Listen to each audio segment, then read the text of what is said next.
இயக்குனர் பாலுமந்திரா அவர்களுக்கும் மற்றும் அன்பார்ந்த அனைவருக்கும் என்னுடைய வணக்கத்தை தெரிவித்துக் கொள்கிறேன். இந்த திரைப்படத்துறைக்கு நான் வர்றதுக்கு முன்னாடி நாடகத்தில் தேசிய விருது வாங்கியிருக்கிறேன். 96 தேசிய விருது வாங்கியிருக்கிறேன்.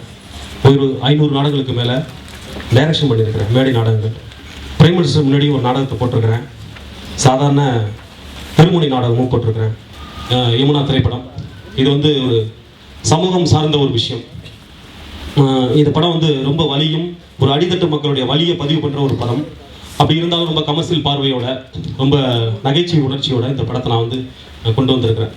இந்த படம் கதை கரு அப்படின்னு சொன்னால் ஏற்கனவே படம் ஆரம்பிக்கிறதுக்கு முன்னாடி பத்திரிகைக்கு ஒரு அறிவிப்பு கொடுத்துருந்தோம். என்னென்னா, ஒரு அடித்தட்டு மக்கள், வறுமை கோட்டுக்கு கீழே இருக்கிற அடித்தட்டு மக்களுக்கு அவங்களுக்கு தேவையான கல்வி, மருத்துவம், அவங்களுக்கு தேவையான இந்த அடிப்படை வசதிகளை யார் பூர்த்தி பண்ணுறாங்களோ அந்த பூர்த்தி பண்ணுறவங்க என்ன சொன்னாலும் இந்த மக்கள் தலையாட்டக்கூடிய ஒரு தன்மை இந்த சமூகத்தில் நிலவிட்டு இருக்கு. இப்படி பூர்த்தி பண்ணி அவங்கள தனக்கு சாதகமாக பயன்படுத்திட்டு இருக்க ஒரு கும்பலுக்கும் ஹீரோ வீரனுக்கும் நடக்கிற ஒரு யுத்தம் தான் யமுனா. இதில் ஒரே ஒரு வரியில் சொல்ல வரீங்க இந்த படத்தில் என்ன அப்படின்னா, ஒரு வரியில் சொல்லுங்க இந்த படத்தில் என்ன சொல்ல வரீங்க அப்படின்னு கேட்டால், சமூக சேவை அப்படிங்கிறதே இந்த உலகத்துக்கு எப்போ தேவையில்லையோ அப்போதான் இந்த உலகம் நல்லா இருக்கு அர்த்தம். சமூக சேவை செய்கிறது தேவையில்லை நான் சொல்ல வரல. சமூக சேவை எப்போ இந்த உலகத்துக்கு தேவையில்லையோ அப்போதான் இந்த உலகம் நல்லா இருக்குன்னு அர்த்தம். ஏன்னா மிகப்பெரிய சமூக சேவை எது அப்படின்னு சொன்னால், என்னால் மற்றவனுக்கு எந்த பாதிப்புமே இல்லாமல் நான் வாழ்ந்துகிட்டு இருந்தேன்னா அதுவே பெரிய சமூக சேவை அப்படிங்கிற ஒரு விஷயம் தான் இந்த படத்தின் மூலம் சொல்லப்படும். 6 பாடல்களும் கவிஞர் வைரம் சார் எழுதின, சமீபத்தில் எழுதின, அவருடைய லைஃப்பில் எழுதின மிக முக்கியமான பாடல்களாக இந்த திரைப்படத்தில் அவருடைய பாடல்கள் பதிவு செய்யப்படுது.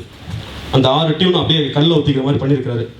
இன்னும் ஒரு 10-15 நாளில் அந்த பாடல்கள் வெளிவந்துடும். அப்போ வந்து தெரியும் ஒரு இலக்கியம் வந்து எந்த அளவுக்கு ஒரு பவர்ஃபுல்லான ஆள், அவருடைய இசை எப்படி அப்படிங்கிறது தெரிய வரும். சிதம்பரம் அவர்கள் வந்து ஒளிப்பதிவு செஞ்சுருக்கிறாரு, நல்லா இருக்கு. எடிட்டிங் பெலின் சார். நடிகர்கள் பார்த்தா மெயினாக வந்து சத்யா, டாக்டர் பாலுமந்திரா சாரோட சினிமா பட்டறை. என்னடா இந்த மீட்டிங் பாலுமந்திரா சார் வந்திருக்காரு அப்படின்னு பார்த்தீங்கன்னா, ஒரு மிக முக்கியமான ஒரு விஷயம். டாக்டர் பாலுமந்திரா சாரோட சினிமா பட்டறையில் நடிப்புக்கு பயிற்சி இருக்குது. அந்த பயிற்சியிலேருந்து வெளியில் அந்த நடிப்பு பயிற்சி பெற்று வெளியில் வந்து முதல் ஹீரோ ஆகிற பெருமை வந்து சத்யா சாரும். ஹீரோயின் வந்து ஸ்ரீ ரம்யா. அவங்க வந்து 1940 ஒரு கிராமம் அப்படின்ற ஒரு தெலுங்கு படத்தில் நடித்து பெஸ்ட் ஹீரோயின் அவார்டு நந்தி விருது வாங்கியிருக்காங்க ஸ்ரீ ரம்யா. இந்த மேடையில் ஈவி கணேஷ் பாபு சாரும் இருக்காரு, என்னுடைய குரு திரு பாலு மகேந்திரா சாரும் இருக்கார். அப்படிங்கிறது எனக்கு ரொம்ப மகிழ்ச்சிக்குரிய பெருமைக்குரிய விஷயமா இருக்குது. எங்கேயும் எப்போதும் படத்தை பார்த்துட்டு அதுக்கப்புறம் கணேஷ் பாபு சார் இந்த கதையை எனக்கு நரேட் பண்ணும்போது அவர் சொன்ன ஒரே ஒரு விஷயம், அதுதான் நான் எல்லாருக்கும் சொல்லியிருக்கேன், டைமெட்ரிக்லி ஆப்போசிட்டாக இருக்கணும் அந்த கேரக்டரும் இந்த கேரக்டரும் அப்படின்னு சொல்லிட்டு. ஏன்னா நானும் அந்த மாதிரியான ஒரு கதாபாத்திரத்தை தான் எதிர்பார்த்துட்டு இருந்தேன். பிகாஸ் அது ஒரு டைப் ஆஃப் ஒரு ஸ்டைலைஸ்டு, அது ஒரு ஸ்டைல் ஆஃப் கேரக்டரைசேஷன். இது வந்து ரொம்ப ஸ்டைலைஸ்டான ஒரு கேரக்டராக இருக்கும் அப்படின்னு சொல்லிட்டு அவரும் ஒரு கணேஷ் பாபு சாரும் ஒரு நாடக சூழல்லேருந்து வந்ததுனால மிக முக்கியமான லெஜெண்ட்ஸ் கூட அவர் வந்து நாடகத்தில் பணிபுரிஞ்சிருக்காரு. சிறந்த திரைப்படங்கள் நடிச்சிருக்கிறதுனால அவரும் ஒரு நடிகராக இருக்கிறதுனால அவருக்கு வந்து அந்த கேரக்டரைசேஷன் ரொம்ப டீட்டெயிலாக அவர் ஒர்க் பண்ணியிருக்காரு என்னுடைய கேரக்டரை. ஸோ நான் மட்டும் இல்லாமல் ஹீரோ சத்யா அவர்கள், ஹீரோயின் ஸ்ரீரம்யா அவர்கள், மற்ற எல்லா நடிகர்களும் ஸ்ரத்தையாக வந்து இந்த கேரக்டரைசேஷன்ஸை அந்த கதையுடைய ஓட்டத்துக்கு தேவையான அளவு நாங்கள் வந்து ஒர்க் பண்ணியிருக்கோம் அப்படின்னு நான் நம்புகிறேன். இந்த படத்தில் வந்து எனக்கு வந்து பெரிய கேரக்டரில் பெரிய டைலாக்ஸ் எல்லாம் ரொம்ப கிடையாது சிவா அப்படின்னாரு. ஃபுல்லாக நீங்கள் ஆக்ஷன் பார்க்குறீங்க, போகிறீங்க, வரீங்க அப்படின்னு சொல்லி நானே பண்ணிவிட்டு அப்புறம் மானிட்டரில் பார்த்தேனாக்கா அது வேறு மாதிரியாக இருந்துச்சு. இதுதான் எனக்கு வேணும், இதான் எனக்கு வேணும் அப்படின்னாரு. அவர் சாட்டிஸ்ஃபைட் ஆகிற அளவுக்கு நான் வந்து ஆமாம் டைலாக்ன்றது கொஞ்சம் அதான் டப்பிங் கூப்பிட்டாரு. எனக்கு நான் டப்பிங் என்ன பேச போகிறேங்கிறது தான் டைலாகே இல்லையே, என்ன பேச போகிறேன் அப்படின்னு சொன்னேன். ஒரு 10 நிமிஷத்தில் பேசிட்டு வந்தாச்சு. ஆக்சுவலி இந்த யமுனா படம் வந்து மிகப்பெரிய வெற்றி அடைய உங்களுடைய ஒத்துழைப்புகளும் மக்களுடைய ஒத்துழைப்புகளையும் கேட்டு கொடுத்த வாய்ப்புக்கு நன்றி கூறி விடைபெறுகிறேன். வணக்கம். எல்லோருக்கும் வணக்கம். இயக்குனர் கணேஷ் பாபு அவர்கள் சொன்னார், இந்த படத்தில் சுவாரஸ்யமான அம்சத்துக்காக ஒரு டான்ஸரையும் சாம்ஸையும் வச்சுருக்கேன் அப்படின்னு சொல்லி. நாங்கள் 2 பேரும் சேர்ந்து என்ன பண்ணியிருக்கோம்னு கேட்காதீங்க, தனித்தனியாக பண்ணியிருக்கோம். நான் தனியாக காமெடி பண்ணியிருக்கேன், அவன் தனியாக குளிக்க ஆடிருக்காங்கன்னு நினைக்கிறேன். இந்த படத்தில் நடித்திருக்கிற அத்தனை கலையும் நல்லா சிறப்பாக பண்ணியிருக்காங்க.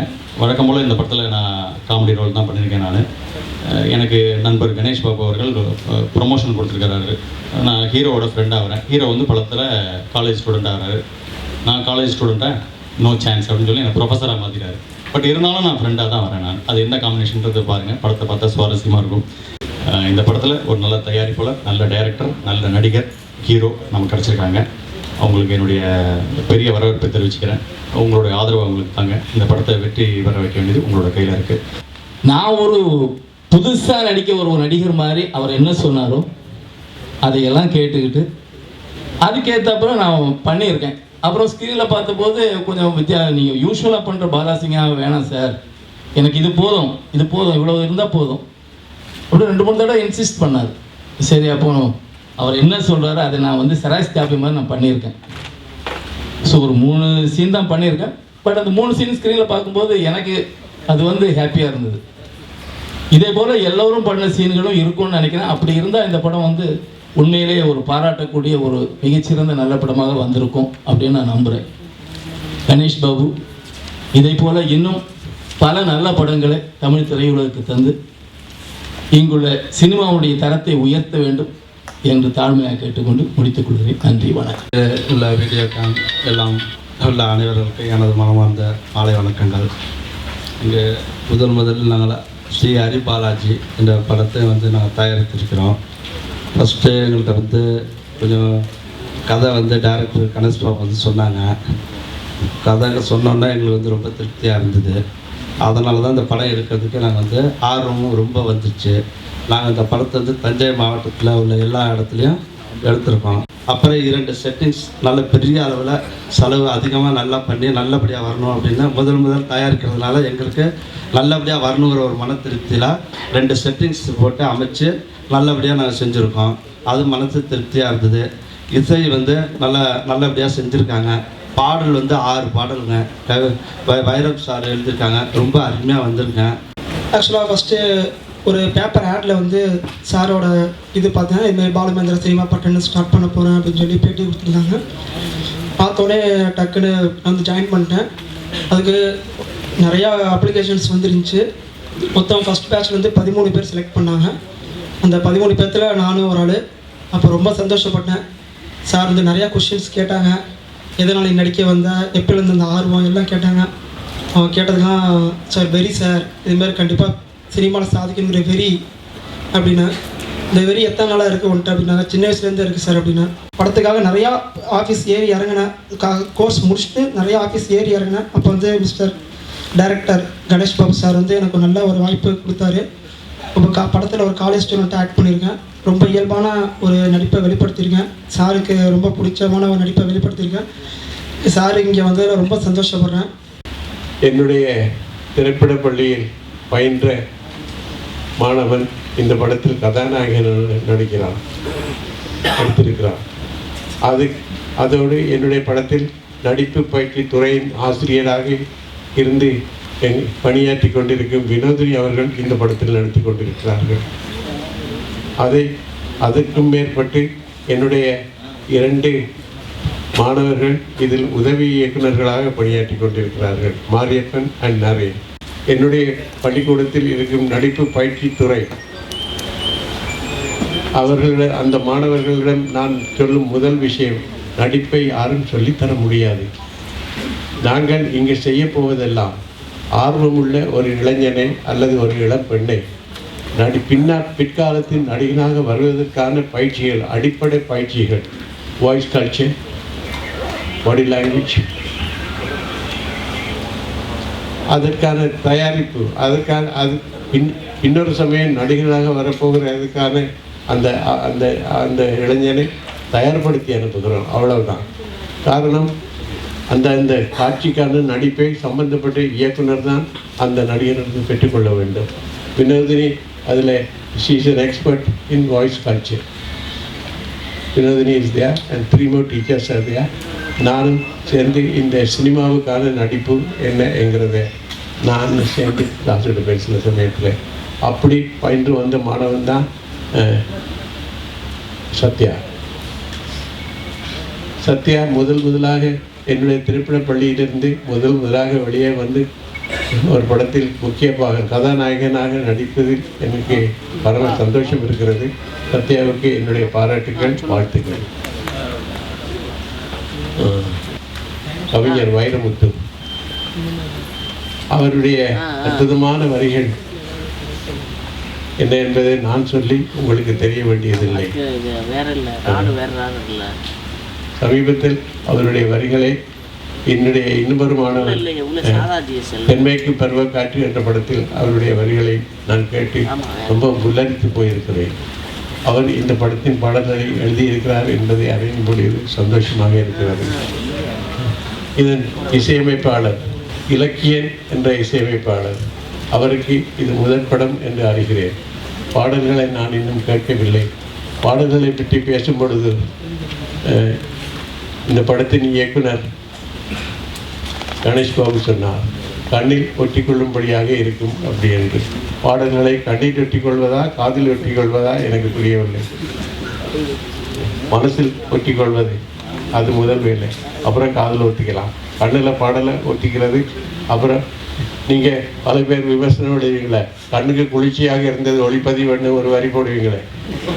உங்களுக்கு ஒளிப்பதிவை பற்றி எழுதுறதுக்கு அந்த ஒரு வரி தான் இருக்குது, அதுக்கு மேலே ஒன்றும் தெரியாது. எழுதுனதே நான் படிக்கலை. மாஞ்சி ஒளிப்பதிவு செய்து அற்புதமாக ரொம்ப இயல்பாக ஒளிப்பதிவை செய்து காட்சி எல்லாத்தையும் விட்டுருவீங்க. ஆனால் ஒளிப்பதிவு கண்ணுக்கு குளிர்ச்சியாக இருந்தது, பாடல்களுக்கு கண்ணு கேட்கும்படியாக இருந்தன, 2 பாடல் இனிமையாக இருந்தது. இதனே உங்கள் விமர்சனம். கதை புக்கா பக்கம் போயிடும். அதுக்கு பின்னாடி 4 வரி போனால் போட்டோன்னு சேர்த்து விடுறது. ஸோ நான் இதை கிண்டல் பண்ணுறேன்னு இல்லை, சலிச்சு போயிடுச்சு. இதெல்லாம் படித்து சலிச்சு போயிடுச்சு. புதுசாக ஏதாவது எழுதுங்கப்பா.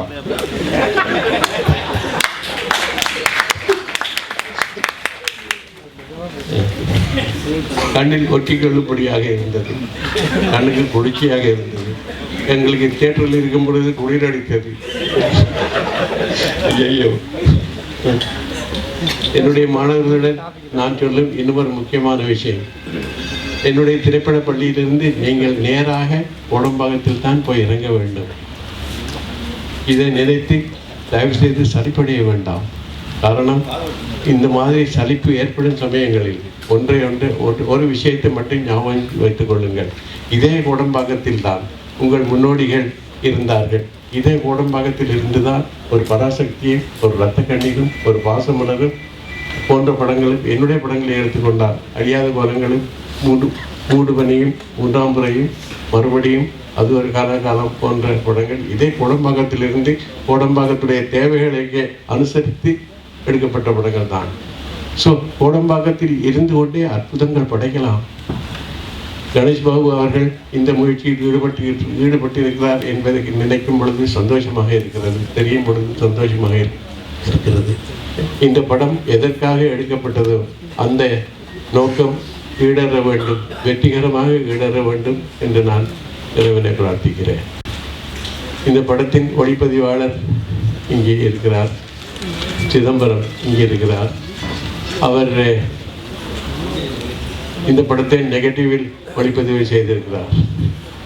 இன்னும் எத்தனை வருஷங்களுக்கு அல்லது எத்தனை மாதங்களுக்கு இந்த நெகட்டிவ் இருக்க போகிறது என்று எனக்கு தெரியவில்லை. ஆனால் நெகட்டிவில் வர கடைசி படங்களில் ஒன்றாக இது இருக்கும் என்பதை அறிய எனக்கு சந்தோஷமாக இருக்கிறது. I wish all the technicians, இந்த படத்தோடு சம்பந்தப்பட்ட அனைத்து தொழில்நுட்ப கலைஞர்களுக்கும், அனைத்து நடிகர்களுக்கும், இதன் இயக்குனர் கணேஷ் பாபு அவர்களுக்கும், இதனுடைய தயாரிப்பாளர்களுக்கும், என்னுடைய இந்த படத்தோடு சம்பந்தப்பட்ட என்னுடைய பிள்ளைகளுக்கும் என்னுடைய வாழ்த்துக்கள், என்னுடைய பாராட்டுகள். நன்றி, வணக்கம்.